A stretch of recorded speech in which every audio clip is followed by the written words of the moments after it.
Light का part 4। इसमें हम लोग को स्टडी करना है आज रोटेशन ऑफ मिरर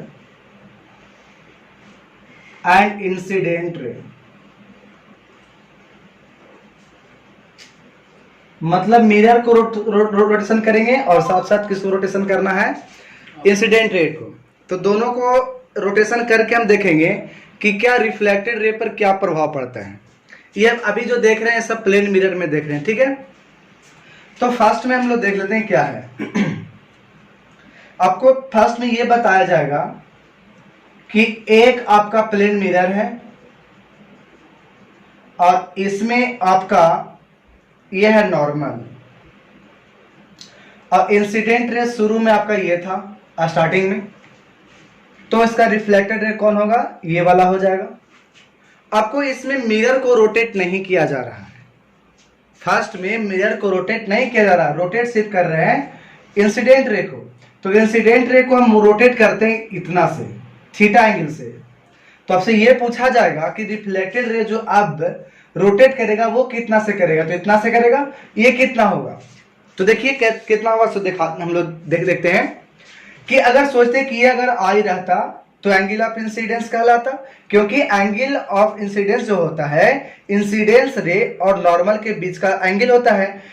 तो ये जब आई है तो ये वाला क्या हो जाता आर, और हम जानते हैं कि दोनों बराबर होता, और जब बराबर होता तो इसको हम लोग क्यों ना आई लिख दें। जब आई लिख देंगे तो हमारा यहां से आई आई पता चल जाए कि आई ही होगा।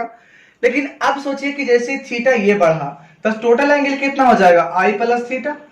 तो जब एंगल ऑफ इंसिडेंस यहां पर हमको आई प्लस थीटा मिल रहा नए वाले में, तो नए वाला में रिफ्लेक्टेड रे ये था, तो ये वाला भी कितना चाहिए था, आई प्लस थीटा।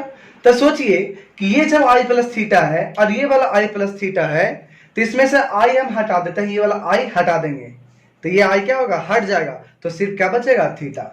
तब यहां पर देख रहे हैं कि अगर मिरर को रोटेट ना करते हैं, सिर्फ रोटेट करते हैं हम इंसिडेंट रे को, तो रिफ्लेक्टेड रे भी उतना ही एंगल से रोटेट करता है। तो आप इसको नोट में लिख सकते हो इसमें कि इफ इंसिडेंट रे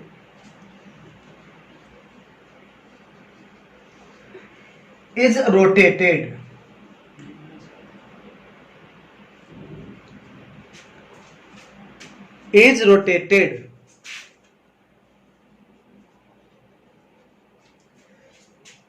किसको रोटेट कर रहे हैं, इंसिडेंट रे को।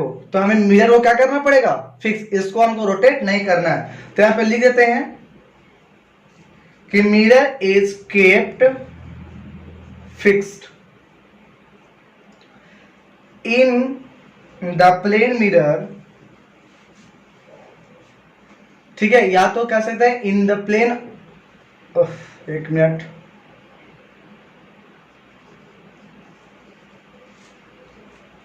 Plane of incidence by angle theta, then reflected ray rotates by the same angle in plane of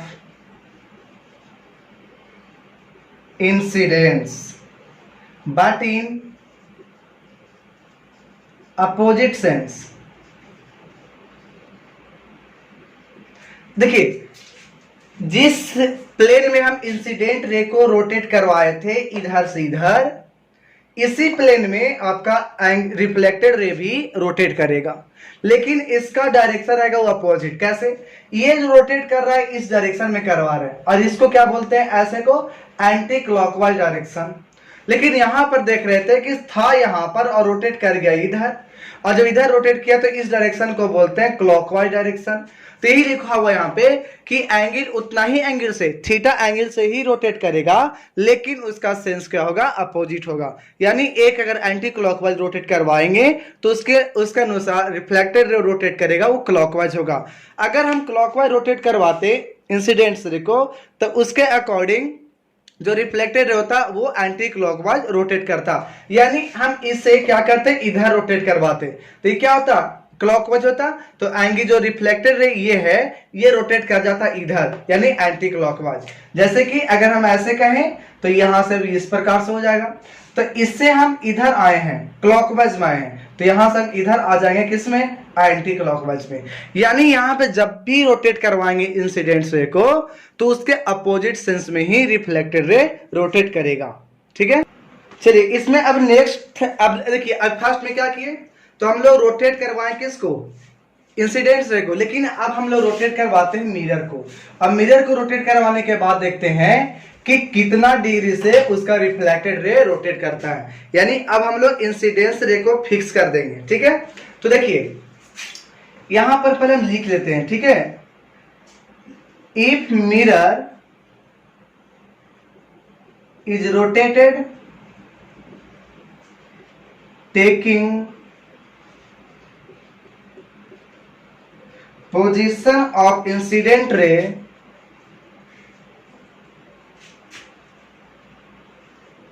same, यानी इंसिडेंट रे को हमको पोजीशन को चेंज नहीं करना है, और तब हम लोग एंगल थीटा से रोटेट करते हैं किसको मिरर को, such that normal at the point of incidence, हमको नॉर्मल कहां पे लेना है, जहां पे इंसिडेंस किया था वहीं पे नॉर्मल लेना है, और उसी प्लेन में रोटेट्स करवाना है in the plane of incidence, then reflected ray rotates by 2 theta in same sense। यहां पर कह रहा है कि अगर हम इंसिडेंस रे को फिक्स करके रखेंगे, ठीक है, इंसिडेंस रे को फिक्स कर देंगे और रोटेट किसको करवाएंगे मिरर को थीटा से, तो जिस सेंस में अगर क्लॉकवाइज रोटेट करवाएंगे तो उसी सेंस में रिफ्लेक्टेड रे रोटेट करेगा 2 थीटा से, लेकिन उसी सेंस में क्लॉकवाइज होगा तो क्लॉकवाइज में। कैसे, हम उसको देखते हैं फिगर से। देखिए यहां पर मान लेते हैं कि ये हमारा मिरर है शुरू का, फर्स्टली शुरू में ऐसे ही मिरर हम यहां पर रखे हुए थे। जब रखे हुए थे तो यहां पर इसके अनुसार नॉर्मल ऐसे होगा,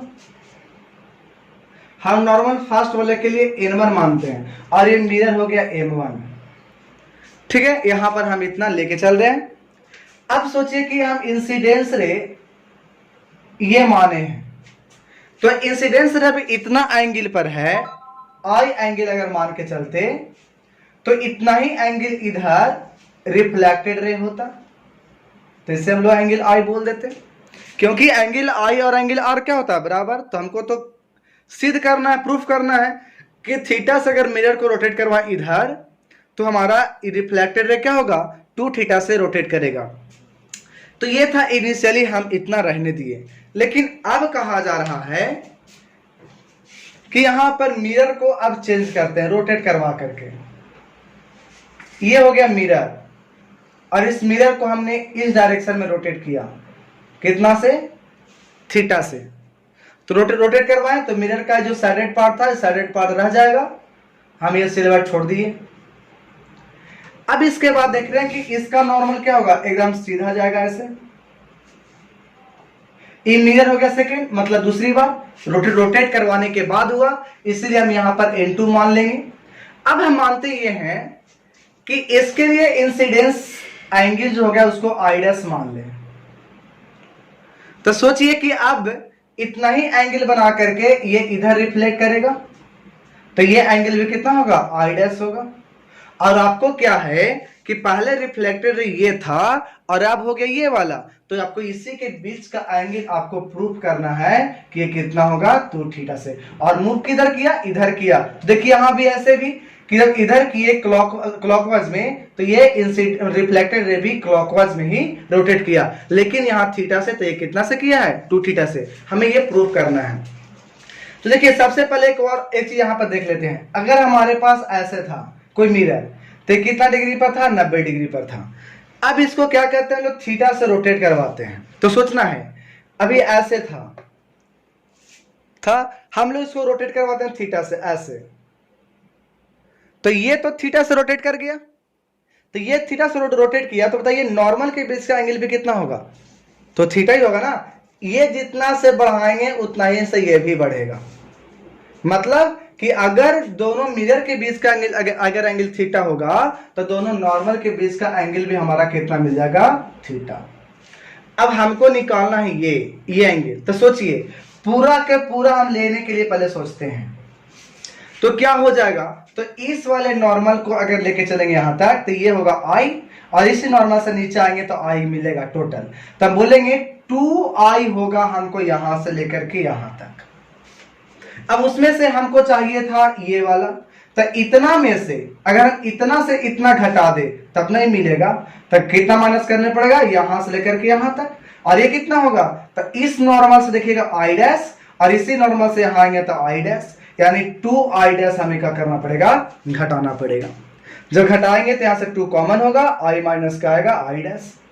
अब i माइनस आई डैश का जो वैल्यू होगा वही बस वैल्यू रख देंगे, और यहां पर हमको मिल जाएगा कि कितना डिग्री से ये रोटेट किया। तो देखिए ये टोटल चलेंगे, यहां से यहां i था, है ना, i पहले वाला, और ये वाला है आई डैश। तो सोचिए इस नॉर्मल से यहां पूरा में से अगर ये पूरा हटा दे तो ये वाला सिर्फ बचेगा, यानी i में से आई डैश घटा दिए तो क्या बच रहा है? थीटा।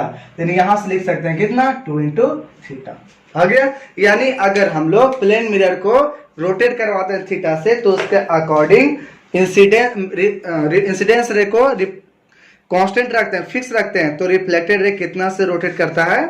तो याद रखेंगे 2 थीटा से। चलिए अब हम लोग पढ़ते हैं ऑब्जेक्ट एंड इमेज।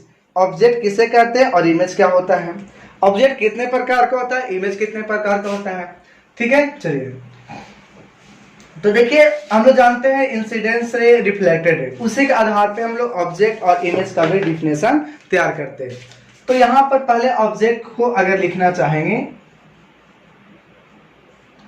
तो इंटरसेक्शन पॉइंट ऑफ, यहां लिख सकेंगे intersection point of incident ray called object. Incident ray के इंटरसेक्शन पॉइंट को क्या कहते हैं? ऑब्जेक्ट कहते हैं। अब ऑब्जेक्ट रियल और वर्चुअल होता है, लेकिन हम लोग यहां पर स्टडी करेंगे सिर्फ रियल ऑब्जेक्ट के बारे में। तो देखिए कैसे, मानते हैं कि ये मिरर था और यहां से लाइट निकली, यहां से लाइट निकला, हम जानते हैं कि जितना एंगल से आया उतना एंगल से ये चला जाएगा। ये तो रिफ्लेक्टेड रे है, ये इधर नहीं कटेगा, इसको हमको पीछे बढ़ाना पड़ेगा। तो ये रिफ्लेक्टेड रे का कॉन्सेप्ट था, और ये दोनों क्या था? इंसिडेंस रे।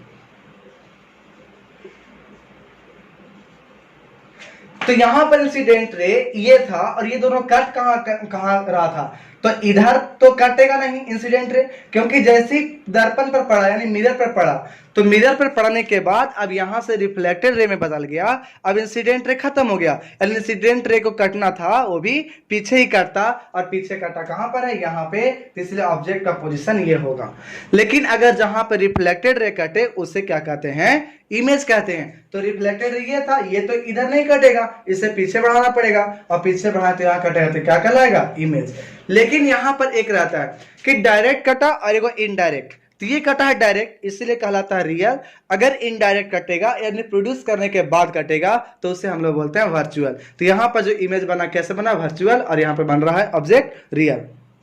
देखिए वर्चुअल हम ऑब्जेक्ट भी बना सकते हैं, कैसे? तो कुछ हम लोग थोड़ा सा देखते हैं, 8th क्लास से चलते हैं।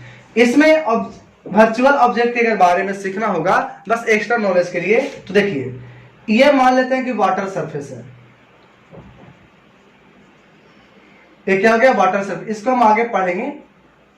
तो ये वाटर सरफेस ले लिए, वाटर हो गया नीचे में। अब एक लाइट इधर से आ रही है और एक लाइट इधर से आ रही है सीधा। लेकिन जानते हैं कि जैसे अगर पानी में आता है तो ये नॉर्मल से नॉर्मल की तरफ बेंड करता है। ये जाना चाहिए था इसको सीधा, लेकिन नॉर्मल की तरफ क्या करेगा, बेंड कर जाएगा। तो यहां पर तो डायरेक्ट कट गया, तो यहां पर ये क्या हो गया, इंसिडेंस रे ये हो गया, इंसिडेंट रे ये वाला ये वाला। लेकिन ये दोनों क्या कहलाएगा, तो ये दोनों रिफ्रैक्टेड रे कहलाएगा।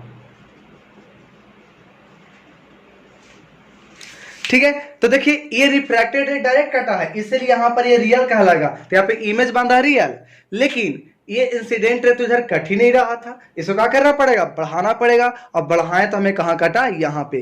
तो इस केस में बोलते हैं कि यह वर्चुअल ऑब्जेक्ट बन रहा है। तो वर्चुअल ऑब्जेक्ट भी होता है, ठीक है, लेकिन हमको यहां पर सिर्फ 10th में पढ़ना है रियल ऑब्जेक्ट के बारे में। तो रियल ऑब्जेक्ट उसके अनुसार हम वर्चुअल इमेज पढ़ सकते हैं, लेकिन रियल ऑब्जेक्ट ही पढ़ेंगे। ठीक है, तो रियल हम लोग वर्चुअल ऑब्जेक्ट के बारे में डिस्कस नहीं करेंगे, लेकिन एक्स्ट्रा नॉलेज के लिए ये क्या होगा, वर्चुअल ऑब्जेक्ट, और इसके अनुसार यह बन रहा है रियल इमेज बना है। अब हम लोग चलते हैं इमेज का। तो इमेज बताएं कि इमेज कैसे होगा, तो रिफ्लेक्टेड रे कटे या तो रिफ्रैक्टेड रे कटे। तो अभी हम लोग देख रहे थे कि अभी जो फर्स्ट वाला जो एग्जांपल था, मतलब जो फिगर था, उसमें रिफ्लेक्टेड रे कट रहा था, रिफ्लेक्टेड तो इमेज था। और अभी जब पानी वाला केस लिए थे, वाटर वाला, उसमें रिफ्रैक्टेड रे कटा था, तो ये भी क्या था, इमेज था। यानी इमेज का डिफिनेशन में हम लिखना चाहेंगे कि जब भी या तो रिफ्लेक्टेड रे कटे या रिफ्रैक्टेड रे कटे, उस केस में इमेज बनता है। तो मैं लिख सकते हैं इंटरसेक्शन पॉइंट ऑफ रिफ्रैक्टेड रे। ये कब होगा, तो in case of refraction.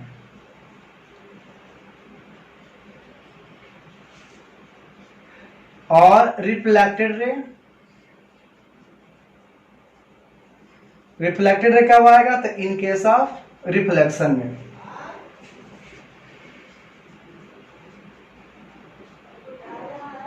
Called image. ठीक है, इमेज कितने प्रकार का,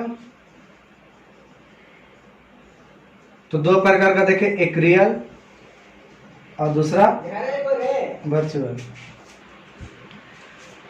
रियल इमेज क्या होगा, जब वेन डायरेक्ट इंटरसेक्शन हो जाएगा, ठीक है, डायरेक्ट कटेगा।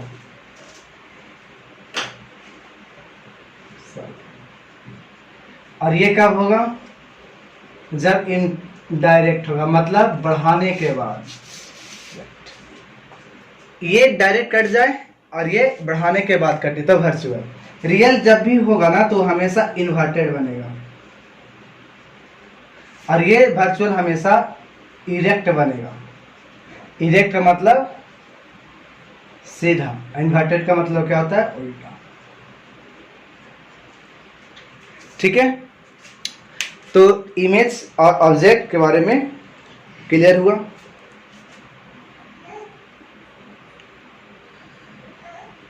प्लेन मिरर्स का जो फीचर्स था, हम उसके बारे में लिख लेते हैं कि प्लेन मिरर में जो भी इमेज बनेगा, ऑब्जेक्ट बनेगा, उसके फीचर्स क्या क्या होंगे।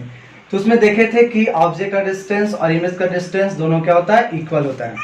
तो उसके हम लिख सकते हैं कि फीचर्स प्लेन मिरर का,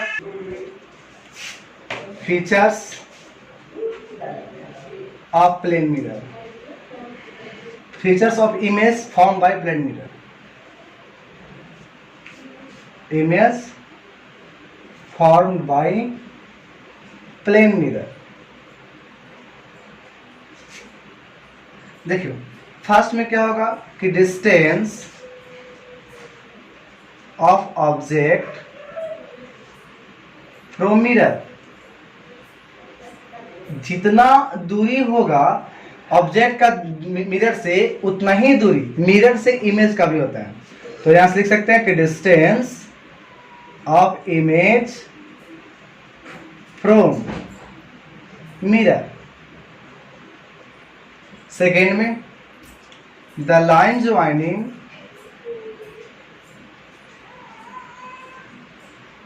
a point object and its image is normal. Normal का मतलब होता है परपेंडिकुलर। अभी हम फिगर में देख लेंगे फिर से। Normal to the reflecting surface.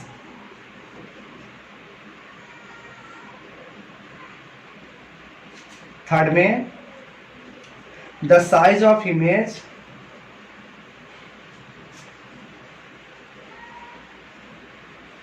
is the same as that of the object। जितना इमेज का साइज होता है उतना ही साइज ऑब्जेक्ट का भी होता है। फॉर अ रियल ऑब्जेक्ट, अगर ऑब्जेक्ट है रियल तो उसका इमेज बनेगा virtual. The image is virtual and for a virtual object the image is real। यानी जब वर्चुअल ऑब्जेक्ट होगा तो उस केस में रियल इमेज बनेगा, और जब रियल ऑब्जेक्ट होगा तो उस केस में वर्चुअल इमेज बनेगा। हम चारों पॉइंट को यहाँ पर फिगर में क्लियर कर लेते हैं। तो देखिए यहाँ पर अगर ये प्लेन मिरर है, हम दो केस यहाँ पे लेके चलेंगे, ठीक है। एक प्लेन मिरर यानी कह सकते हैं इसको रिफ्लेक्टिंग सरफेस भी,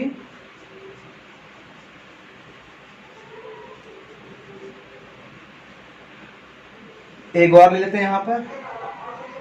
तो देखिए यहाँ पर हम ऑब्जेक्ट रखते हैं, तो यहाँ से एक लाइट को हमने यहाँ पर दिया और एक लाइट यहाँ पर, तो इसे ही टकरा कर किधर जाएगा और इधर आएगा, रिफ्लेक्टिंग सरफेस के से आएगा। तो अब ये रिफ्लेक्टिंग सरफेस से जब टकराएगा तो रिफ्लेक्टेड रे ये दोनों इधर नहीं कटेगा, इधर बढ़ाना पड़ेगा। तो जब यहाँ पर ऑब्जेक्ट देखिए रियल था तो यहाँ पर इमेज कैसा बना, वर्चुअल। ये दूरी को अगर हम दोनों को मिलाएं तो यही आपको बनता है नॉर्मल परपेंडिकुलर, सेकेंड पॉइंट में था। और यहाँ पर देख रहे हैं कि ये जो डिस्टेंस था और ये डिस्टेंस दोनों क्या होता है, इक्वल। तो ऑब्जेक्ट डिस्टेंस, ऑब्जेक्ट का डिस्टेंस मिरर से उतना ही होगा जितना डिस्टेंस इमेज का रहेगा मिरर से। पॉइंट ऑब्जेक्ट था, पॉइंट इमेज है, यानी इसका मतलब साइज पर भी कोई प्रभाव नहीं पड़ा। तो रियल ऑब्जेक्ट वर्चुअल इमेज बना। लेकिन यहाँ पर ये क्या करते हैं कि लाइट ऐसे आया और एक लाइट ऐसे आया, टकराने के बाद क्या हुआ, ऐसे चला गया और टकराने के बाद ऐसे आ गया। तो ये टकराने के बाद जब लाइट आया तो ये कहलाएगा रिफ्लेक्टेड रे, और रिफ्लेक्टेड रे काटा तो यहाँ से क्या कहलाएगा, इमेज। तो यहाँ से हो गया इमेज, तो यहाँ पर ऑब्जेक्ट कहाँ से होगा, ये वाला इंसिडेंट है था, इधर तो नहीं कटेगा, इसको हमको बढ़ाना पड़ेगा। तो बढ़ाएंगे तो इधर कटा, तो ये बढ़ाने के बाद कटा, तो ये ऑब्जेक्ट यहाँ पर वर्चुअल होगा, ठीक है। तो रियल इमेज वर्चुअल ऑब्जेक्ट, और यहाँ पर जब ऑब्जेक्ट था रियल तो इमेज क्या था, वर्चुअल। तो ये यहाँ तक हम देख रहे थे। तो नेक्स्ट हम लोग स्टार्ट करेंगे डायरेक्ट अब स्फेरिकल मिरर के द्वारा, ठीक है, स्फेरिकल सरफेस रिफ्लेक्शन। वही हम लोग को 10th क्लास में पढ़ना है। ये तो एक्स्ट्रा इन्फॉर्मेशन था, आप इतना भी जानोगे, ठीक है।